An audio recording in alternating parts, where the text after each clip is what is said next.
का बहुत बहुत स्वागत है और हम स्टार्ट कर रहे हैं चैप्टर 5 जो कि हमारी बुक है कैलकुलस की for BA and BSc first semester first year. तो इस चैप्टर का नेम हमारे कर्वेचर बहुत ही इजी चैप्टर है। अगर आप वीडियो को पूरा देखते हैं और समझते हैं तो आप इस चैप्टर का कोई भी क्वेश्चन आसानी से कर सकते हैं। तो इसमें हम मेनली पढ़ते हैं कर्वेचर क्या होता है, radius of curvature, centre of curvature, circle of curvature, इन सभी के फॉर्मूले हम पढ़ते हैं। उसी के बेस पे हम एक्सरसाइज को सॉल्व करते हैं। तो देखिए, सबसे पहले हम इसका इंट्रोडक्शन पढ़ लेते हैं। तो इंट्रोडक्शन में क्या है कि हमने क्या लिया है यहाँ पर, पी क्या वो एक कर्व ली है और एक कर्व हमने ऐसे ली है जो कि बैंड हो चुकी है, उसका नाम क्या है अलम। तो देखिए, we have two curves P क्या वो एंड अलम। We observe that the curve अलम is more curved than the curve P क्या वो।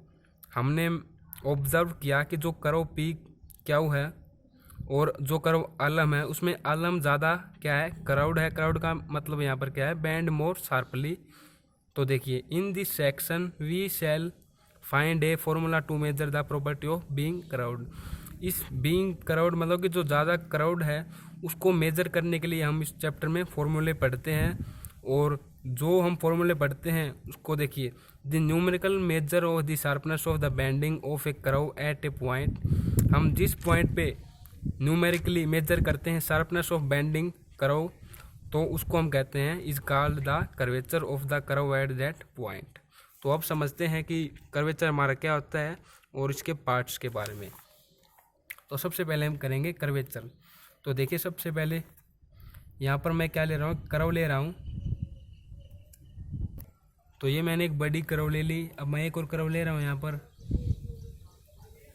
इस प्रकार से, एक और लेता हूँ मैं इस प्रकार से, और लास्ट में ये बन जाता है सर्कल। अगर इसको और छोटा करते हैं तो देखिए, ये हमारा क्या है कर्वेचर, इसको हम बोलते हैं कर्वेचर। तो देखिए, अगर हम यहाँ पर एक सर्कल बनाते हैं इस प्रकार से सर्कल बन जाता है हमारा यहाँ पर। तो सर्कल में क्या होता है, यहाँ पर हमारा सेंटर पॉइंट होता है, तो इसको हम बोलते हैं सेंटर ऑफ कर्वेचर। और जो यहाँ से यहाँ तक की रेडियस होती है उसको हम बोलते हैं रेडियस ऑफ कर्वेचर। और जो आप ये बाउंड्री देख रहे हैं, ये मैंने डॉटेड से डिनोट किया यहाँ पर, इसको हम बोलते हैं circle of curvature. Radius of curvature को हम डिनोट करते हैं रो से। अब देखिए, यहाँ पर हमने क्या लिया, एक बड़ी कर्व ली है और उसको थोड़ा और ज़्यादा बैंड करके हम छोटा कर देते हैं, तो हमारी इस प्रकार से हो जाती है। अगर हम यहाँ पर भी एक सर्कल लेट कर लें, बना लें सर्कल को, तो हमारे इस प्रकार से बनेगा वो सर्कल, और ये हमारा उसका रेडियस होगा। अब देखिए, ये हमारी बड़ी कर्व थी, बड़ा हमारा कर्वेचर था, तो यहाँ पर एक फॉर्मूला बनता है हमारा, जो कि आपको बुक में भी देखने को मिलेगा, curvature proportional inversely proportional to radius of curvature. ये रेडियस ऑफ कर्वेचर किसका है, सर्कल का। तो देखिए, इसकी जो बेंडिंग की प्रॉपर्टी होती है उसको हम बोलते हैं कर्वेचर। तो देखिए, ये यहाँ से क्या हुआ है, कम बैंड है, और ये थोड़ा और ज़्यादा बैंड कर दी हमने, ये और ज़्यादा बैंड कर दी। तो कम बैंड होने की वजह से यहाँ पर एक सर्कल बनाया हमने, तो वो सर्कल क्या बना, बड़ा बना। और यहाँ पर सर्कल बनाएंगे तो छोटा बनेगा, यहाँ पर और छोटा बनेगा। तो देखिए, सर्कल जब हमने बनाया तो उसका रेडियस बड़ा होगा ना इसकी तुलना में, और यह इसकी तुलना में और ज़्यादा बड़ा होगा। तो हम कह सकते हैं कि जो हमारा कर्वेचर है वो इनवर्सली प्रोपोर्शनल होता है रेडियस ऑफ कर्वेचर पे। देखिए, क्योंकि जब हम कर्वेचर बड़ा करेंगे तो हमारा क्या होगा कि कर्वेचर मीन्स जब हम इसको और ज़्यादा बैंड करेंगे तो हमारा क्या हो रहा है, रेडियस कम हो रहा है। और हम कम बैंड करेंगे इसको कर्वेचर को तो हमारा रेडियस ज़्यादा बड़ा हो रहा है। तो हम कह सकते हैं curvature inversely proportional to radius of curvature. अब देखिए, यहाँ से आपको पता चल गया कि सेंटर ऑफ कर्वेचर हमारे क्या होता है, ये सेंटर जो सर्कल का होता है वो हमारा होता है सेंटर ऑफ कर्वेचर। और जो ये यहाँ से यहाँ तक सर्कल का हम रेडियस निकालते हैं, उसी प्रकार से रेडियस ऑफ कर्वेचर हो जाएगा। इसको हम डिनोट करते हैं रो से। और जो आप बाउंड्री देख रहे हैं हमारा है सर्कल ऑफ कर्वेचर। अब देखिए, इस पर न्यूमेरिकल हमारे किस प्रकार से आते हैं और किस प्रकार से उसके फॉर्मूले होते हैं, पहले हम उसके बारे में बेसिक जानते हैं। तो देखिए ये हमने क्या किया कि एक्स वाई हमारी ये प्लेन है और यहाँ पर एक लेट कर रहे हैं हम करव, और करव के हम क्या कर देंगे यहाँ से पॉइंट पी लेट करते हैं हम यहाँ से, और यहाँ से एक टेंजेंट को हम ड्रा करते हैं इस प्रकार से, और एक और पॉइंट लेते हैं हम क्यू, और इस पॉइंट को नाम दे देंगे हम ए। तो यहाँ से भी क्यू पर भी एक टेंजेंट ड्रा करते हैं हम इस प्रकार से।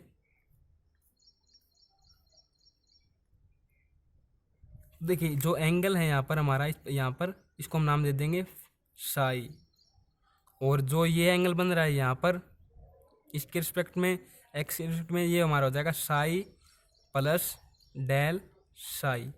अब देखिए अब इसको नॉर्मल की तरफ हम ड्रा करेंगे, नॉर्मल लेंगे इसका, तो देखिए इस प्रकार से हमारा होगा ना, और हम पी से भी ले रहे हैं तो पी से हमारा इस प्रकार से हो जाएगा। तो जो ये पॉइंट है इसको हम लेट करेंगे अन, जो कि आप बुक में भी देख सकते हैं, मैं आपको समझाने के लिए बता रहा हूँ। तो ये हमारा और एंगल हो जाएगा, ये एंगल हमारे क्या है डेल साई, तो डेल साई होगा, ये पॉइंट पी हो गया हमारा। और यहाँ पर भी एक पॉइंट लेते हैं हम सी हमारा क्या है सेंटर ऑफ कर्वेचर। तो अब देखिए यहाँ से हम फॉर्मूले किस प्रकार से बनाते हैं, ये हमारा वाई एक्स एक्सिस थी, ये हमारी वाई एक्सिस थी। तो देखिए ए पी, जो हमारी ए पी है वो किसके इक्वल टू है अस के इक्वल टू है, और जो पी क्या है यहाँ से यहाँ तक की वो हमारे क्या ले रहे हैं हम डेल एस, और एंगल पी अन क्यू ये हमारे क्या है डेल साई। तो आपको अच्छी तरह से अब दिख रहा है ये, ठीक है। अब देखिए वेहन आप साथ साथ लिखते रहें इसको, Q extend to P then point, ये आपको बेसिक समझा रहा हूँ, अगर आप बेसिक को समझ लेते हैं ना तो क्वेश्चन आप बड़ी आसानी से कर सकते हैं। एक्सटेंड टू सी, तो सी है यहाँ पर क्या है सेंटर ऑफ कर्वेचर, मैं लिख देता हूँ ये सी। तो देखिए जब हम एक्सटेंड करते हैं क्यू को पी से और अन को सी से एक्सटेंड कर देते हैं, तो जो हमारी वैल्यू है वो हमारी क्या जाती है delta psi equal extend to zero और del s extend to zero. अब देखिए limit del s extend to zero, और ये हमारा हो जाएगा इस प्रकार से, इसको पुट करते हैं तो यहाँ पर डी साई अपॉन डी अस। तो यहाँ से हमारा क्या निकल आएगा ये कर्वेचर, ये जो आप देख रहे हैं ये curvature of the curve at point P, हमने कर्वेचर निकाल दिया कर्व का एट पॉइंट पी पे।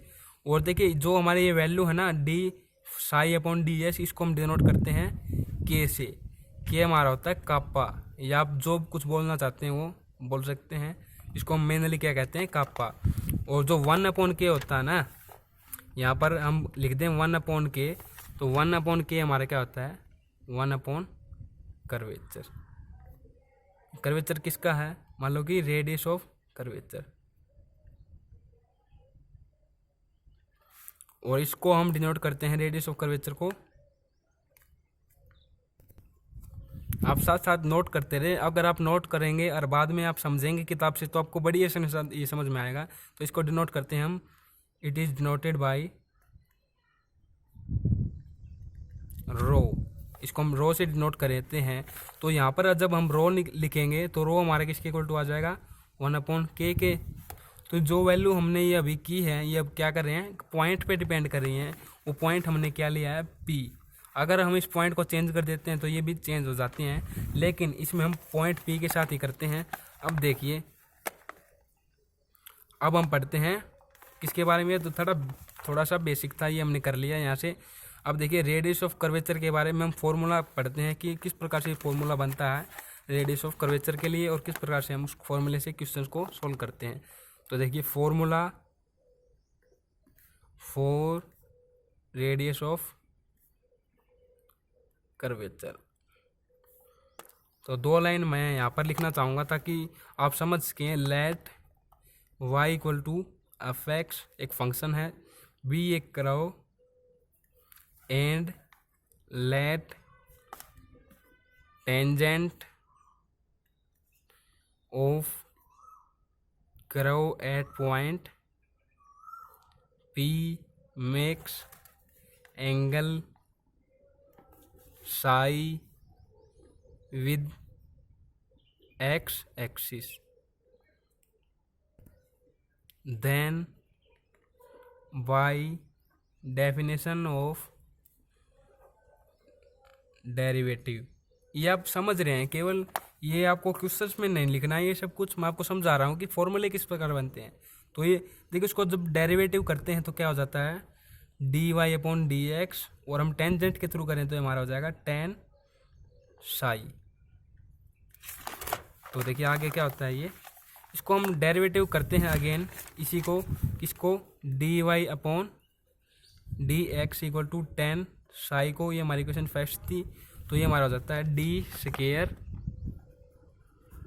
और डी एक्स स्केयर, और यहाँ पर हो जाता है ये सीकेंड स्केयर साई, और साई के रिस्पेक्ट में करें तो एक्स के रिस्पेक्ट में D psi upon d x. इसको हम लिख सकते हैं क्या, 1 plus 10 square psi into D psi upon D S, इस प्रकार से हम लिख सकते हैं ये, और यहाँ पर लिख देंगे D S upon d x. तो देखिए आपको पता है कि जो ये हमारा होता है D psi upon d x, ये क्या होता है हमारा के इक्वल टू, तो यहाँ मैं लिख देता हूँ यहाँ पर के इक्वल टू, और के आपको पता है 1 अपॉन रो के इक्वल टू होता है, और जो हमारा D S upon d x होता है इसकी वैल्यू आप देखेंगे बुक में, तो ये हमारे होते हैं 1/√d, ये हमारी इसकी वैल्यू होती है।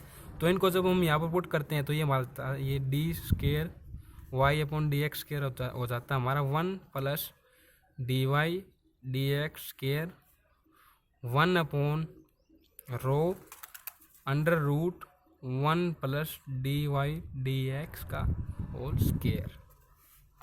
तो अब देखिए यहाँ से हम रो की वैल्यू जब निकालते हैं ना, रो हमारे क्या होता है, रेडियस ऑफ कर्वेचर, उसी का हम फॉर्मूला पढ़ रहे हैं। तो देखिए ये, तो यहाँ पर इसकी पावर में ले लेंगे, तो देखिए 1 plus d y upon d x इसका स्केयर, और इसका ब्रैकेट लगा के 3/2 इसकी पावर हो जाएगी, और ये नीचे हमारा हो जाएगा, ये नीचे आके d square y d x square. तो ये हमारा फॉर्मूला आ गया किसका, रेडियस ऑफ कर्वेचर। अब हमसे एक्सरसाइज में किसी भी क्वेश्चन में रेडियस ऑफ कर्वेचर पूछेगा तो आपको ये फॉर्मूला याद करना बहुत ही आवश्यक है, इसी से हम रेडियस ऑफ कर्वेचर निकालते हैं।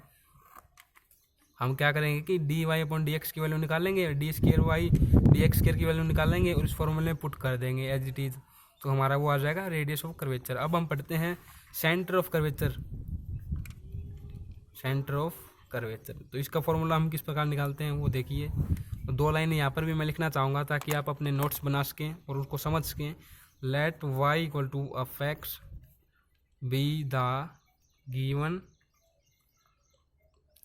Curve and alpha and beta, ये क्या है C, be the centre of curvature, centre of curvature हैं ये, एट पॉइंट, किस पॉइंट पे, पी पॉइंट पे हम ले रहे हैं, पी पॉइंट को हम ले रहे हैं x1 और y1 of curve y equal to f x. तो देखिए अब क्या लिखेंगे,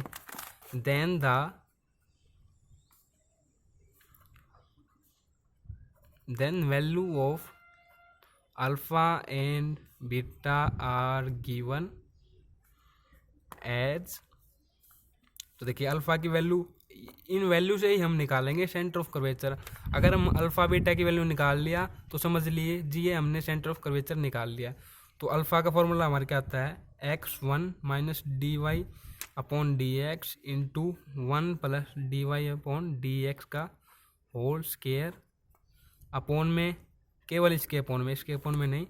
तो देखिए d square y upon d x square, तो ये हमारा हो जाता है अल्फ़ा का फॉर्मूला, और बीटा का हमारा क्या हो जाता है ये y1 प्लस यहाँ पर हो जाएगा 1 plus d y upon d x का होल स्क्वायर अपॉन में d square y upon d x square. तो ये हमारा अल्फ़ा बीटा का फॉर्मूला होता है। अगर हम अल्फ़ा बीटा की वैल्यू निकाल लेते हैं, वही हमें क्या करना है, सिंपली क्वेश्चन में जो स्टेटमेंट मिलेगी उससे हम निकालना है d y upon d x d square y upon d x square, और इन दोनों फार्मूले में उनकी वैल्यू पुट कर देंगे तो हमारा क्वेश्चन आ जाएगा, वो क्वेश्चन का आंसर हमारा आ जाएगा।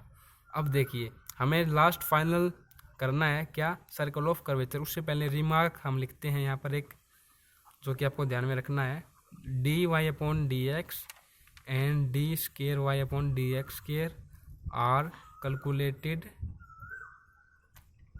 एट पॉइंट, किस पॉइंट पे हम निकाल रहे हैं, पी पॉइंट पे, जो कि हमने लिए हैं x1 और y1।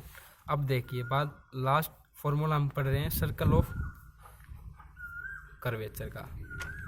तो देखिए आपको पता है कि किसी भी, मान लीजिए हमारे यही सर्कल है कोई भी, आपको यहीं पर बता देता हूँ मैं। तो देखिए मान लीजिए यहाँ पर हम निकाल रहे हैं सर्कल ऑफ कर्वेचर का फॉर्मूला। तो देखिए ये हमारा कोई भी सर्कल है, हमें क्या पता चल गया कि इसकी रेडियस क्या है, ये रेडियस है हमारी, मतलब कि मान लीजिए 5 सेंटीमीटर हमें एक रेडियस दी गई है और हमें कहा गया है कि सर्कल बनाइए उसका कर्वेचर।